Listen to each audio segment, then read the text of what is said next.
अनुसुईया देवी मंदिर और अत्रि मुनि आश्रम।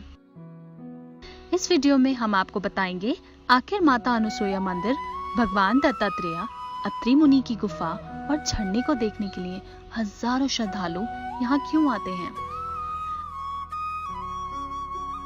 अनुसुईया मंदिर, यही वो स्थान है जहाँ पर सृष्टि के कर्ता धर्ता ब्रह्मा, विष्णु, महेश बाल रूप में रहे थे। उत्तराखंड के चमोली जिले की खूबसूरत वादियों में मंडल नामक जगह से 6 किलोमीटर की पैदल दूरी पर स्थित है ये अद्भुत मंदिर। समुद्र तल से 2000 मीटर ऊपर हिमालय की ऊंची दुर्गम चोटी पर स्थित है विश्व विख्यात महासती मां अनुसुईया देवी का ये भव्य मंदिर। मान्यताओं के अनुसार कहा जाता है अपने वनवास के दौरान पांडवों ने इस मंदिर का निर्माण किया था। मंदिर की बनावट की बात की जाए तो मंदिर का निर्माण नागर शैली में हुआ है। वहीं मंदिर के गर्भगृह में माता अनुसुईया की भव्य मूर्ति स्थापित की गई है। मंदिर के प्रांगण में भगवान शिव, माता पार्वती एवं गणेश की प्रतिमा है। इसके साथ ही सती अनुसुईया के पुत्र दत्तात्रेय की त्रिमुखी प्रतिमा विराजमान है। माता अनुसुईया सप्त ऋषियों में से एक ऋषि अत्रि मुनि की पत्नी है। वहीं अनुसुईया मंदिर से लगभग 30 मिनट की दूरी पर ही अत्रि मुनि की तपस्थली है। अत्रि मुनि की तपस्थली कोई साधारण तपस्थली नहीं, बल्कि चट्टान के अंदर एक गुफा है। गुफा के ठीक नीचे एक गहरा कुंड स्थित है, जिसे अमृत कुंड के नाम से जाना जाता है।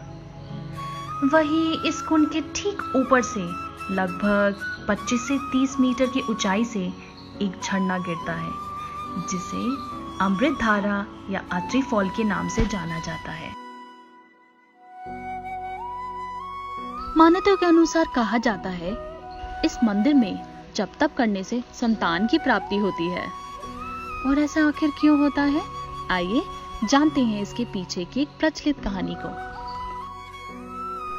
किंवदंतियों के अनुसार कहा जाता है कि महासती माता अनुसुईया को संसार में सबसे पतिव्रता स्त्री माना जाता है।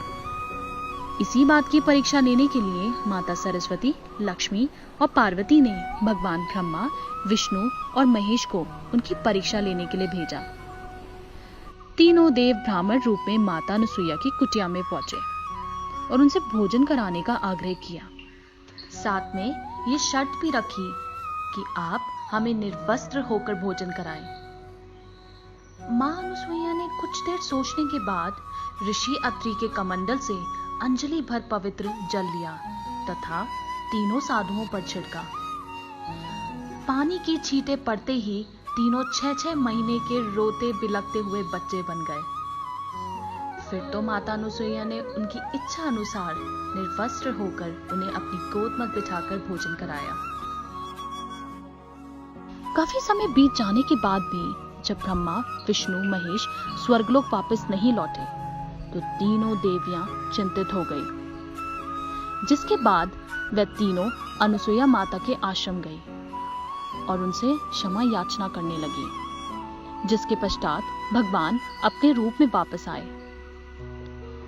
तीनों देव माता अनुसुईया से बहुत प्रसन्न हुए और उनसे वरदान मांगने को कहा। इस पर माता अनुसुईया ने यह वरदान मांगा कि प्रभु, आप तीनों मेरी ही कोख से जन्म लें। भगवान दत्तात्रेय के रूप में भगवान विष्णु, चंद्रमा के रूप में भगवान ब्रह्मा और दुर्वासा के रूप में भगवान शिव ने माता अनुसुईया की कोख से जन्म लिया। तभी से माता को पुत्रदायिनी के रूप में पूजा जाता है।